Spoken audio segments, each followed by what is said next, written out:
Hey, how you doing? It's me, Bill Patton, and I'm here to talk about strategy and why it's really important to have a plan for your match, have a game plan. Um, so sometimes you hear people say, play your game, but what does that mean? And I see a lot of players out there experiencing a lot of pain in their matches because they don't have a plan. They just go and they play and they sort of try to make it up on the fly what they're going to do. And that that can really be a place of confusion and wreck your confidence and have you doubting yourself and shifting constantly between different tactics to try to find the secret sauce, and maybe even finding it difficult to stay uh, regular with a particular play. I almost said the word consistent, but I'm glad I caught myself there. So, so anyway, if when you're watching, if you could go ahead and tell me where in the world you are, city and state, that would be nice, and say hello. And it looks like I'm going to be responding to comments later, and that's fine. Now, you know, I'm a big proponent in knowing what is your primary strategy on the day. And those primary strategies, there are five until somebody can tell me a viable sixth one. The five strategies are the power game, pressure, time, and space, pressure, movement, disrupt rhythm, and grind, counterpunch, just run around and hit one more ball in. And that's not the one I recommend the most because it's the most tiring. So anyway, you go out into a match and you go, and let's say you don't know your opponent, right? So what you want to do is you want to play the game that you're most comfortable with. That is definitely when you're going to play your game, so to speak. But then let's say you're a power player and you're playing another power player and they're better at it than you. What are you going to do? And I think a lot of people just continue to play their game even when it's a bad matchup. So if I was playing, when I play a power player, the number one thing I want to do is disrupt their rhythm, because that's going to be my only chance, because I myself was not really much of a power player, and if they're blowing me off the court, I've got to get them off their game in order to be able to do anything else.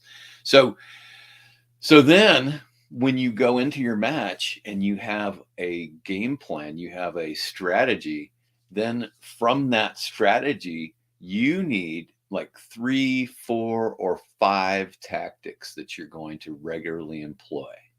All right. And I'll give you some examples in a little bit. But if you only have 2 plays that you're running, you get really predictable.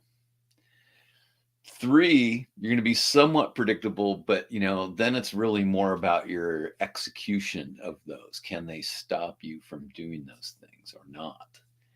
And if you have 5, then you've got a nice variety. You have different things that you can do, and then you can keep people off balance because then they don't know what you're going to do next.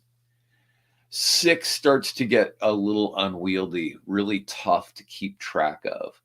But you can have some other little things that you do every once in a while, like once a set, to just kind of throw in there to keep the other player off balance from that. So here's some examples.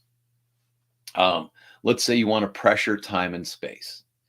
So in the match, you go into the match and you're thinking, okay, I want to take away time and space from this person. So number 1, return the serves at them, right? Because when you hit it back at them, then it gets there the fastest.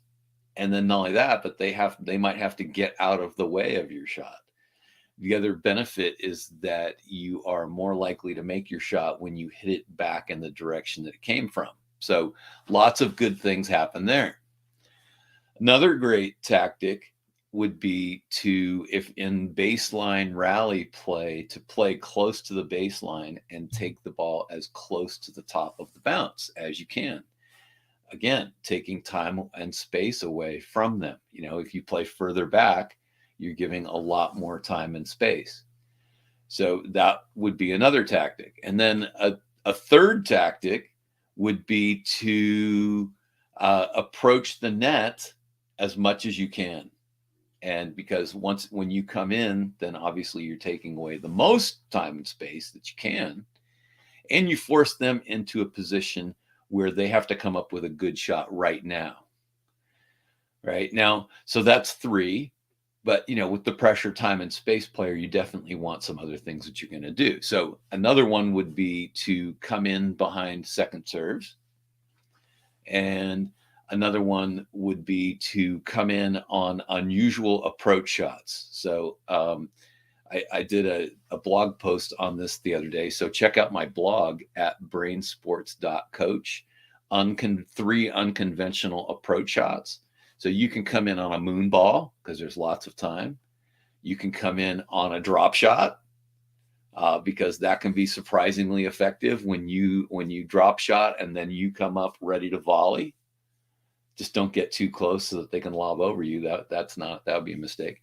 But then you can also come in on a short angled shot, ground stroke that hits about the service line. But you have to be careful there because if you're playing somebody who's really fast or who makes better angles than you, then you might have given them exactly what they need to pass you cleanly. But it's a really nice surprise move.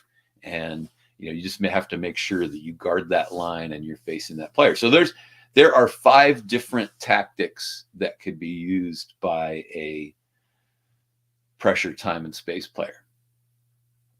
Now, the mental benefit of that is that you know what you want to do, and you can start to detect when you stop doing the things that you really want to do. So if you find yourself in 9-shot rallies where you're just looping the ball back and forth repeatedly, then you get done with that point and you go, okay, wait a minute, I didn't use any of my tactics from my strategy in that one. So I'm not that player. The other player is now dictating play.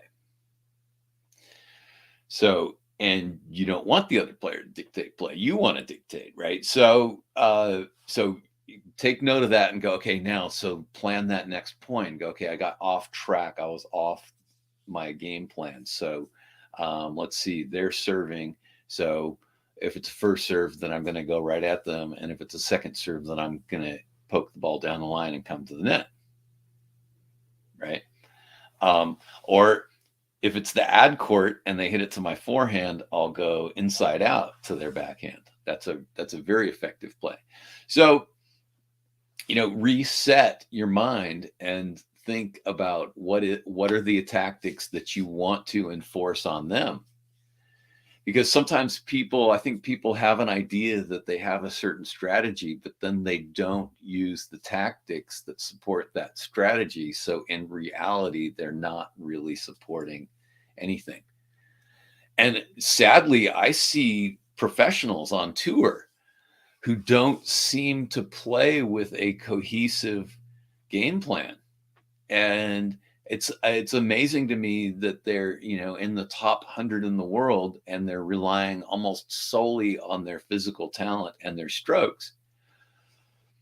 And if they just employed a little more brain power to what they were doing, then they could win matches that they're losing.